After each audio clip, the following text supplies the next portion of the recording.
जरा कल्पना कीजिए, प्राचीन रोम की एक शादी, दीप जल रहे हैं, सड़कों पर उत्सव है, मेहमान मुस्कुरा रहे हैं, मगर दुल्हन के भीतर ऐसा भय पल रहा है जो किसी युद्ध, किसी बीमारी, किसी दुश्मन से भी बड़ा है। वजह यह नहीं कि उसकी नई जिंदगी शुरू होने वाली है, बल्कि यह कि रात ढलते ही उसकी जिंदगी की सबसे निजी घड़ी उससे छीन ली जाएगी। 2000 साल पहले रोम में एक ऐसी मान्यता, एक ऐसा कथित अधिकार, एक ऐसा निर्मम नियम मौजूद बताया जाता है जिसने अनगिनत नई दुल्हनों की खुशियों पर साया डाल दिया। उस रात का आतंक बाहर से नहीं आता था, वह राज्य की शक्ति बनकर आता था। एक दूल्हा अपनी नई पत्नी का हाथ थामकर उस दहलीज तक पहुंचता जहां से आगे उसका कोई हक नहीं बचता था। वह लौटता तो अकेला, टूटा हुआ, अपमान से भरा, और उसके पीछे बंद हो जाता एक ऐसा दरवाजा जिसके उस पार कानून के नाम पर इंसानियत का गला घोंटा जाता था। यह वही रोम था जो अपने कानूनों, अपनी व्यवस्था, अपनी शक्ति और अपनी सभ्यता पर गर्व करता था। वही साम्राज्य जिसने दुनिया को शासन की भाषा सिखाई, लेकिन उसी चमकते ढांचे के भीतर एक ऐसा अंधेरा दबा था जिसकी पूरी कहानी अक्सर इतिहास की सतह तक पहुंचने ही नहीं दी गई। इस कथित प्रथा को जूस प्रीमा नॉक्टिस कहा गया, यानी पहली रात पर अधिकार। नाम चाहे लैटिन में हो, उसका अर्थ हर भाषा में एक ही था, सत्ता का वह वहशी दावा जिसमें किसी स्त्री की इच्छा का कोई स्थान नहीं था। यह कोई गली मोहल्ले का अत्याचार नहीं बताया गया, बल्कि उन लोगों का विशेष अधिकार समझा गया जिनके सामने आम लोग सिर झुकाते थे। सोचिए, विवाह का दिन जो किसी भी लड़की के जीवन का सबसे कोमल और यादगार अवसर होना चाहिए, वही उसके लिए एक ऐसी घड़ी बन जाए जिसमें हर गीत के पीछे सिसकी छिपी हो, हर दीपक की लौ में आशंका कांप रही हो, और हर मुस्कान के नीचे यह सच दबा हो कि आने वाली रात उसकी अपनी नहीं है। रात गहराती, रस्में पूरी होती, लोग भोजन करते, आशीर्वाद देते, और फिर धीरे धीरे वह क्षण आता जिसका नाम लेने से भी दिल बैठ जाए। दुल्हन को उसके पति से अलग कर दिया जाता। न कोई शोर, न खुला विरोध, न विद्रोह की हिम्मत, क्योंकि सामने सिर्फ एक आदमी नहीं, पूरी व्यवस्था खड़ी होती थी। दूल्हा जानता था कि उसके सामने कानून की दीवार है। वह देख सकता था, महसूस कर सकता था, मगर रोक नहीं सकता था। दुल्हन जानती थी कि उससे उसकी पहली रात ही नहीं छीनी जा रही, उससे उसका आत्मसम्मान, उसकी एजेंसी, उसका अपना होना छीना जा रहा है। यह बात सिर्फ एक रात तक सीमित नहीं थी। यह उस समाज की रगों में बसी हुई मानसिकता का रूप थी जिसमें ताकत ही सत्य मानी जाती थी और कमजोर की चुप्पी को सहमति समझ लिया जाता था। कई इतिहासकार इस बात के निशान रोम से बाहर यूरोप के दूसरे क्षेत्रों तक जोड़ते हैं। स्कॉटलैंड, फ्रांस और मध्यकालीन यूरोप के कई हिस्सों में इसी तरह के विचार अलग अलग नामों में सामने आए। कहीं इसे मालिक का अधिकार कहा गया, कहीं कोई और नाम दे दिया गया, लेकिन ढांचा वही रहा। एक शक्तिशाली व्यक्ति, एक असहाय स्त्री और समाज की वह चुप्पी जो अत्याचार की सबसे सुरक्षित ढाल बन जाती है। मगर रोम के संदर्भ में इस कथा को सबसे अधिक संगठित, सबसे अधिक राजनीतिक और सबसे अधिक भयावह रूप में पेश किया जाता है। यहां सवाल सिर्फ किसी एक शासक की क्रूरता का नहीं, बल्कि उस पूरे ढांचे का है जिसने इंसानों को दर्जों में बांट दिया था। यही वह जगह है जहां इस अंधेरे को समझने के लिए हमें रोम की सामाजिक बनावट के भीतर उतरना पड़ता है। रोमन समाज में ऊंचे कुल के पेट्रिशियन और मेहनत मजदूरी करने वाले प्लीबियन दो अलग दुनिया की तरह थे। एक पक्ष के पास जमीन, संपत्ति, राजनीतिक ताकत और निर्णय लेने का अधिकार था। दूसरे पक्ष के हिस्से में श्रम, निर्भरता, गरीबी और बेबसी आती थी। यही असमानता धीरे धीरे ऐसी सोच को जन्म देती है जिसमें गरीब की बेटी भी अमीर की नजर में इंसान नहीं, अधिकार की वस्तु बन जाती है। जब किसी साधारण परिवार में बेटी की शादी होती तो उत्सव के बीच घर वालों के सीने में एक डर पलता। पिता घर सजाता, मां बेटी को संवारती, भाई मुस्कुराने की कोशिश करता, मगर सबके भीतर यह आशंका जिंदा रहती कि इस विवाह की सबसे पवित्र रात पर भी उनका अधिकार नहीं होगा।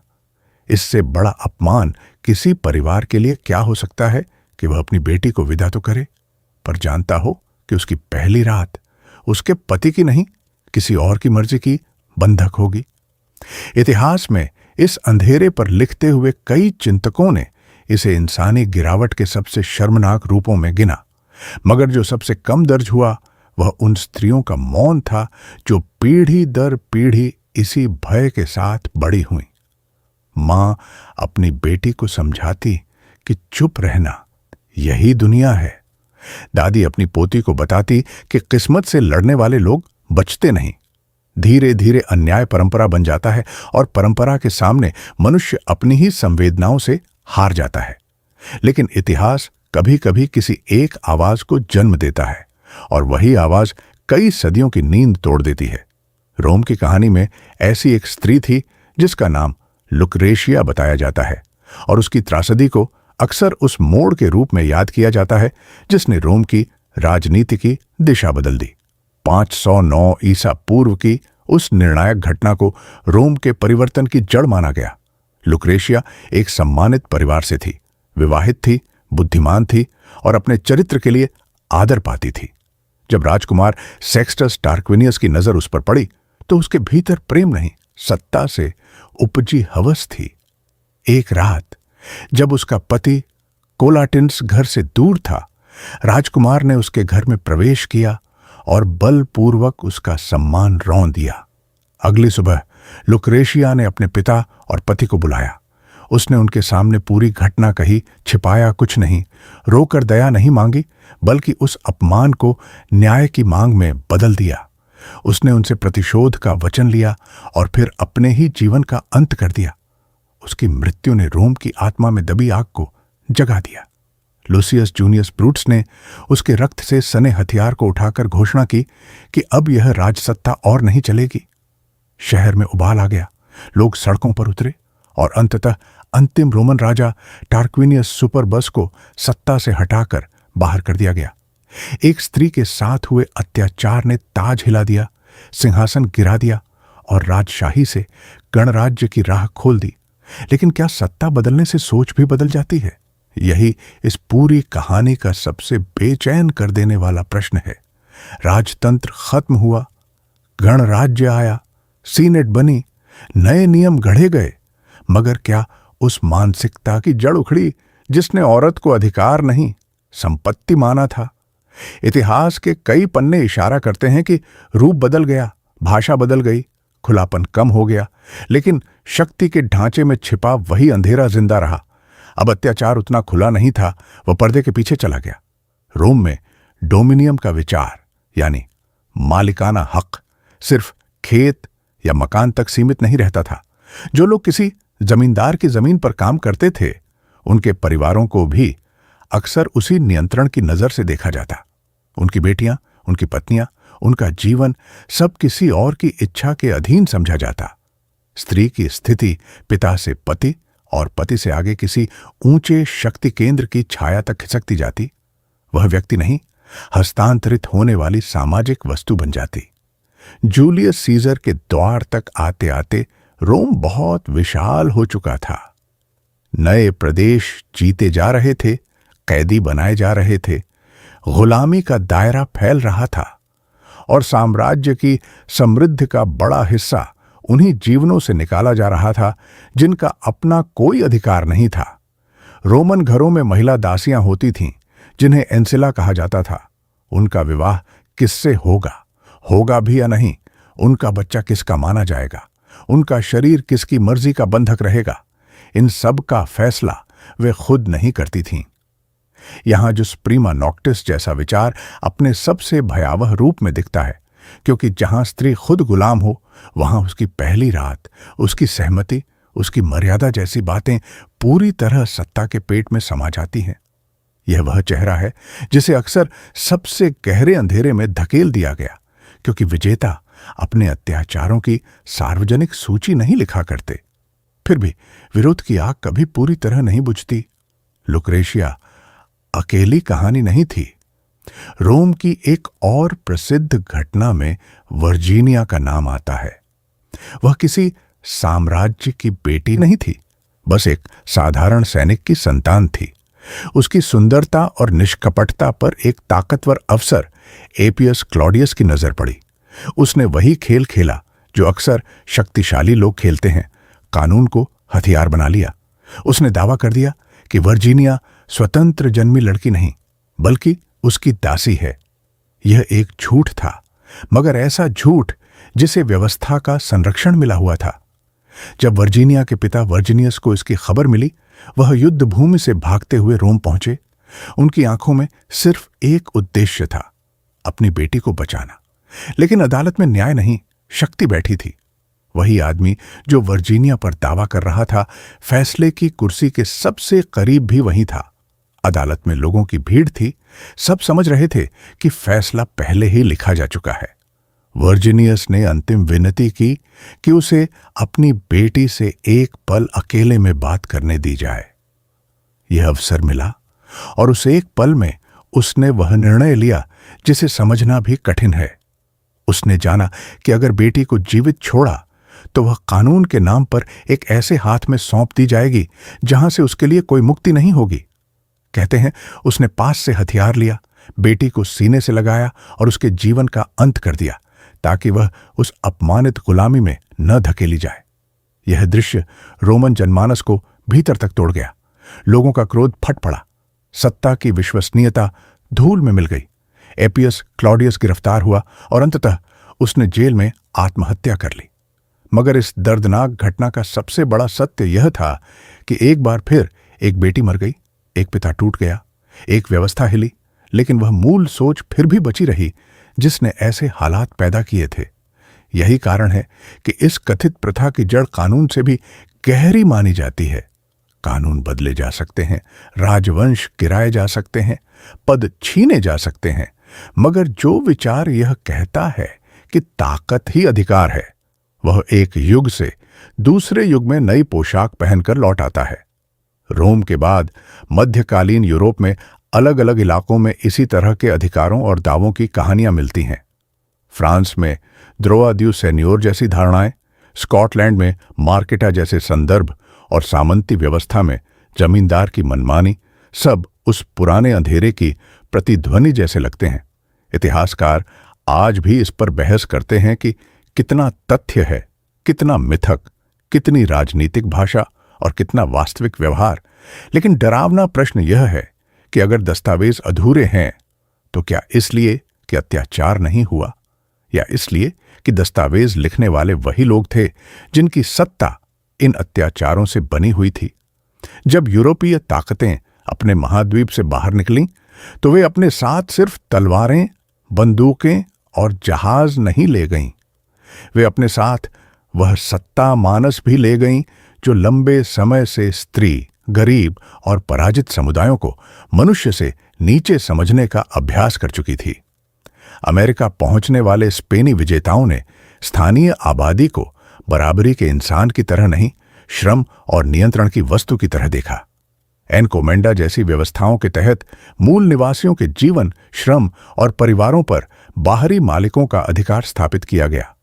यह सिर्फ आर्थिक शोषण नहीं था, यह सामाजिक और लैंगिक वर्चस्व का ढांचा भी था।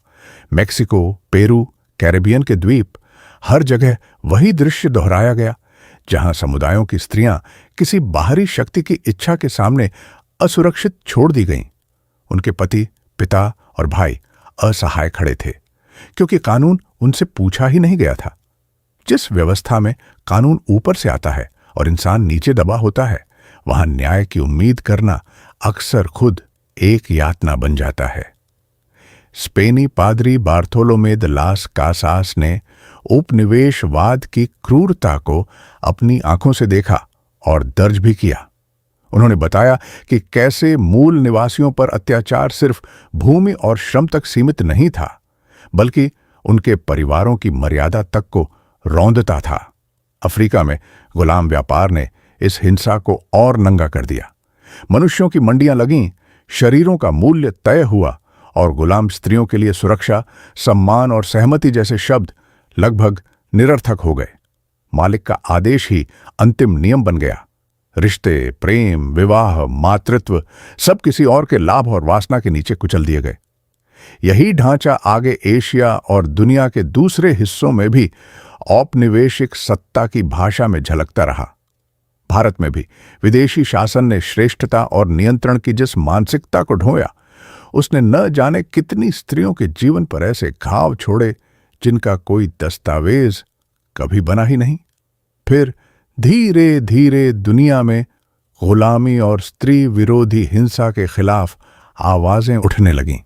19वीं सदी में जब कुछ स्त्रियों ने पहली बार अपने अनुभव खुद लिखने शुरू किए, तब यह स्पष्ट होने लगा कि सत्ता का यह चेहरा किसी एक देश या एक काल का नहीं, बल्कि एक लंबी ऐतिहासिक रेखा का हिस्सा है।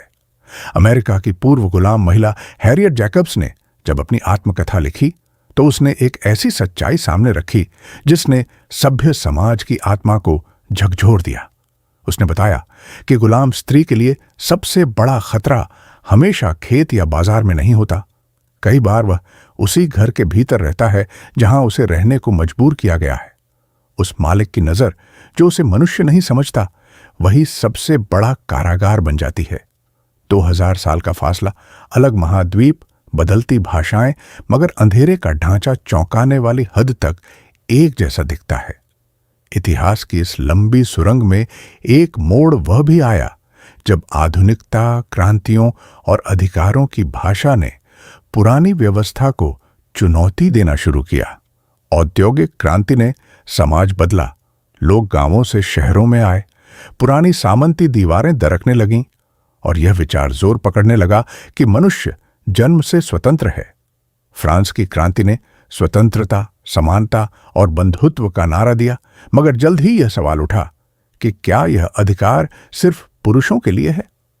ओलांप तगूज ने स्त्रियों के अधिकारों की घोषणा लिखी और यह मांग रखी कि अगर औरत को दंडित किया जा सकता है, तो उसे बोलने और राजनीतिक अस्तित्व का अधिकार भी मिलना चाहिए। उसकी आवाज को सत्ता ने बख्शा नहीं, मगर वह विचार बो दिया गया जिसे कोई गिलोटिन नहीं काट सकी।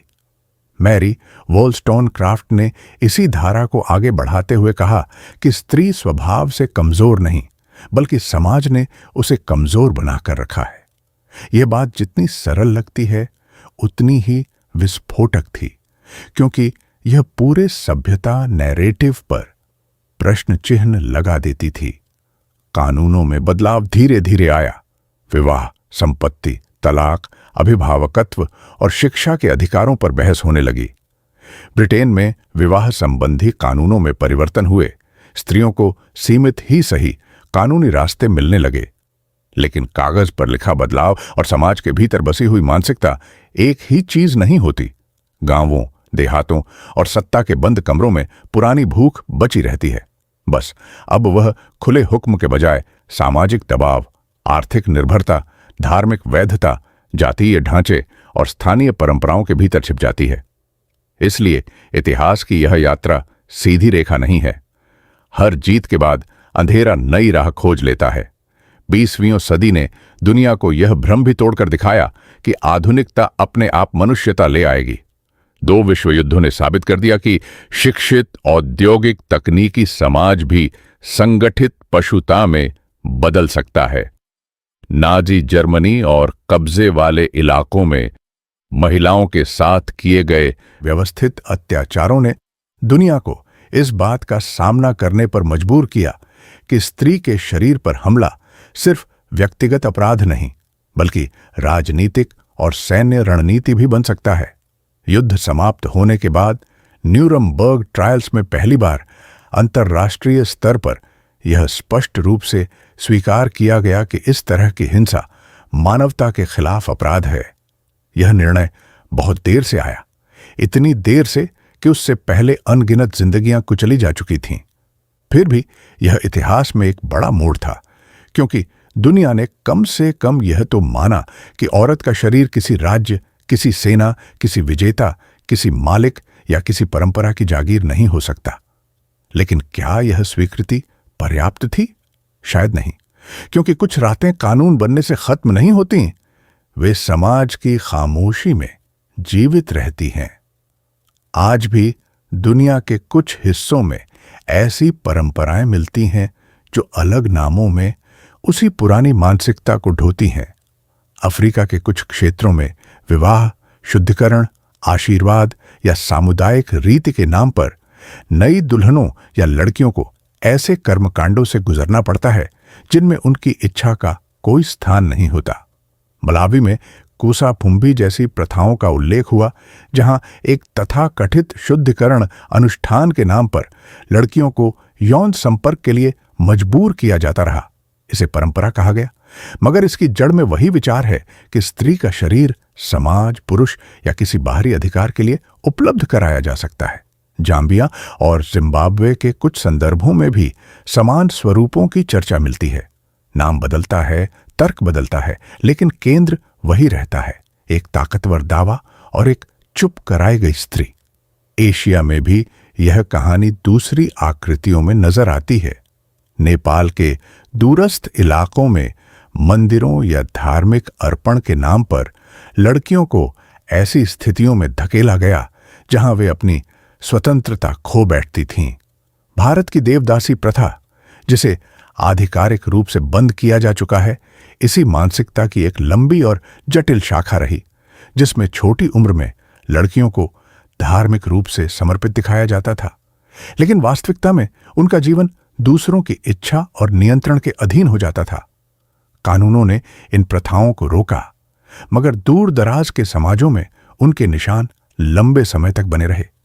यही वह जगह है जहां हमें समझ आता है कि समस्या सिर्फ किसी एक कानून की नहीं, बल्कि उस विरासत की है जो चुप्पी के रूप में पीढ़ी दर पीढ़ी सौंप दी जाती है। मां बेटी से कहती है, सह लो। समाज कहता है, यह परंपरा है।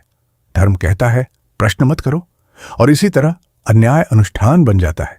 फिर भी हर युग में कोई न कोई ऐसी आवाज उठती है जो इस चक्र को तोड़ देती है। मलावी की मेमोरी बांडा जैसी लड़कियों की कहानियां बताती हैं कि इतिहास केवल दर्द की विरासत नहीं, प्रतिरोध की विरासत भी है। जब उसकी छोटी बहन को एक ऐसी प्रथा से गुजरना पड़ा जिसे समाज सामान्य मानता था, तब उसने चुप रहना स्वीकार नहीं किया।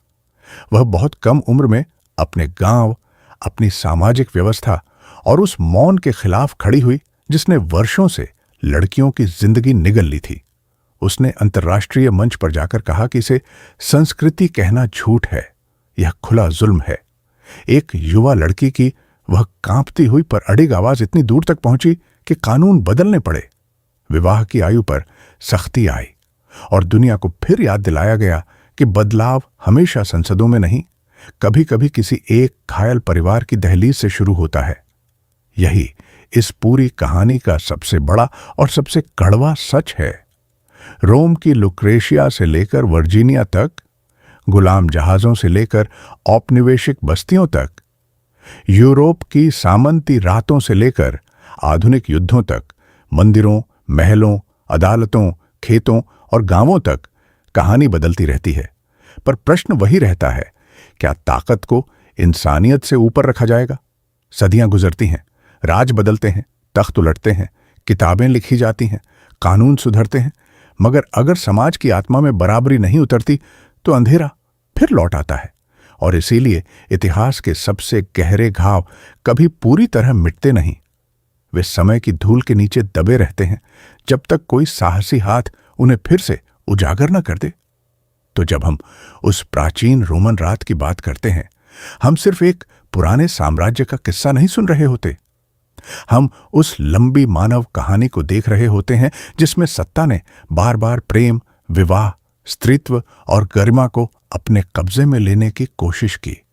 लेकिन हम यह भी देख रहे होते हैं कि हर अंधेरी रात में कहीं ना कहीं एक आवाज जन्म लेती है जो कहती है, अब बस।